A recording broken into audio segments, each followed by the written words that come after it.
Hello everybody and welcome back for some VR first impressions. As always, I am Mateo311 and this is your channel for everything VR related. Today's video is going to be on the quicker side because I only tried out 3 new games this week, including Taskmaster, which we will rip to pieces, Mannequin, which shows a lot of promise, and of course, that classic and fantastic title, Blade and Sorcery, getting its full release.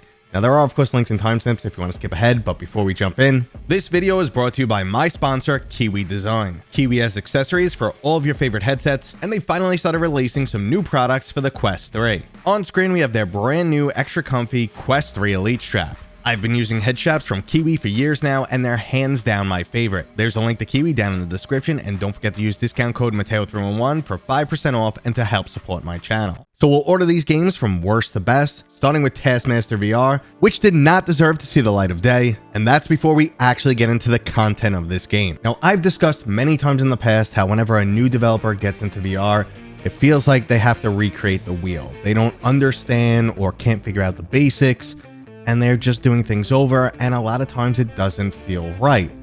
Taskmaster VR is a prime example. Not only does this game feel really crappy, it also runs horrible on the Quest 3. There is a ton of pixelation. It must be running at super low resolution that they just couldn't figure out how to optimize for the Quest.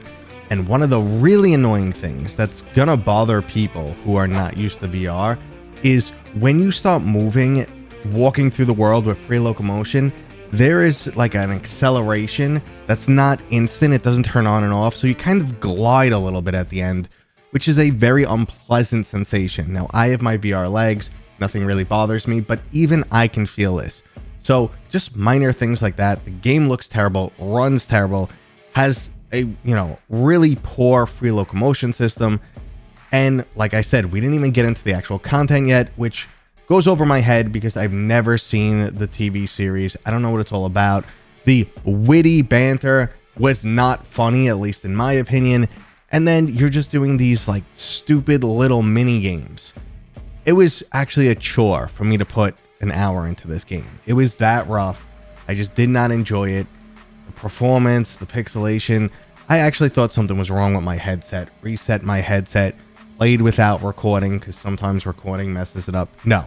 So this game is a complete pass. I don't know what the hell happened here.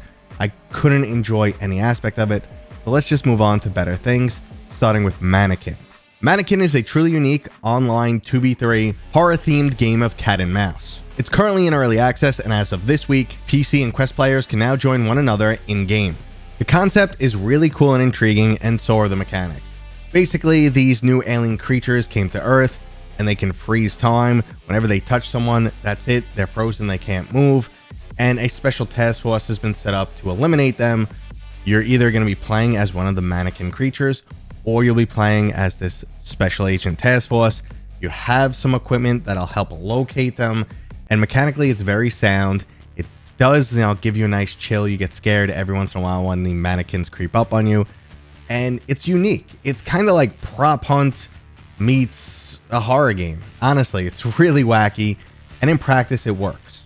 Now, the only reservations I have about this game is it wasn't holding my attention long term. Mechanically, it's really sound and every round feels rewarding. And as I said, conceptually, it's really cool, but I still feel like the studio needs to introduce new game modes, unlockable gadgets, and maybe a few different mannequin skills.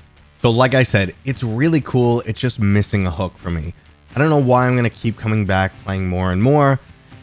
The gameplay does get very similar after like an hour or so.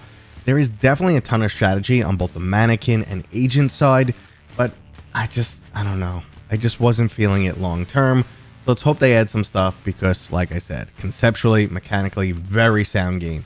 But let's get to today's big topic, the 1.0 release for Blade and Sorcery. After 5 years in early access, Warp Frog is finally satisfied with where their game is, and now consider it basically complete. Now, they do still plan to patch the game for things like bug fixes, but we shouldn't expect any real major content updates after this.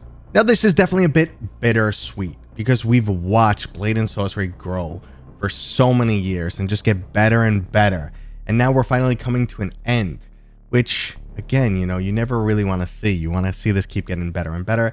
I'm really happy to see that it's come to a point where the developers are happy with their product And a silver lining here is the mod community doesn't have to worry about their mods breaking anymore. The game should stay relatively stable for a very long time now.